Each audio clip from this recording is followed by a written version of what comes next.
ஐயோ அப்பா அப்பா இல்லடா வீட்ல என்னாச்சு? என்ன ஆச்சுன்னு எலெக்ஷன் முடிக்க சொல்றேன். மூஞ்சி பாரு, நானே வெயில்ல வெந்து போய் வந்துக்கிறேன். ஊத்துற தண்ணி. டேய் என்னடா நடுவாசப்பள்ள தலைமையில தண்ணி ஊத்தி நிக்கிற? டே வெயில வெளியே போக முடியலடா, ஜெயில் மாதிரி இருக்குது. உனக்கெல்லாம் வெக்கம் மானம் சூடு சொரணை எதுவுமே கிடையாதா? சூடு இருக்குது, சொரணை இல்ல. என் மேல உனக்கு கருணை இல்ல.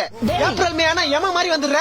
உன்னால மண்டை காயுது, மூஞ்சி தீயுது, அங்கங்க கருப்பாய் உடம்பு ஃபுல்லா நெருப்பு மாதிரி எரிஞ்சு வெறுப்பாகுதுமே. நீ மட்டும் கொஞ்சம் கிட்ட வந்தா தண்ணி ஊத்தி அனுப்பிச்சிருண்டா.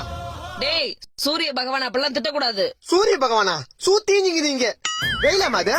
காலைல 7 மணில இருந்து சாயந்தரம் 5 மணி வரைக்கும் ஜெட்டி நஞ்சு போற அளவுக்கு காயுது. அதான் உடம்பு மேல தண்ணி ஊத்திக்கணும்ல, சில்லுன்னு இருக்கும் உள்ளவா. இன்னும் எத்தனை நாளைக்கு இந்த மாதிரி? டேய் வெயில் காலம் வந்தா அப்படிதான் இருக்கும். அதுக்கு என்ன பண்ண சொல்ற? 30,000 கூட கொடைக்கானல் போய் ஒரு 3 மாசம் இருந்து வரேன். எது 30,000? பாத்தியம்மா, வெளியே போனா வெயில் அடிக்குது, வீட்டுக்கு வந்தா நீ அடிக்கிற. இந்த வெயில்னால எனக்கு எவ்வளவு வேதனை பாத்தியா?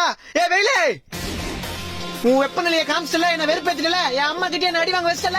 நானும் மனுஷனா, வீட்டுல ஏசி இருக்கு, ஃபேன் இருக்கு. சத்தியமா 3 மாசத்துக்கு வீட்டை விட்டு வெளியே வர மாட்டேன். போறேன், வரவே மாட்டேன்.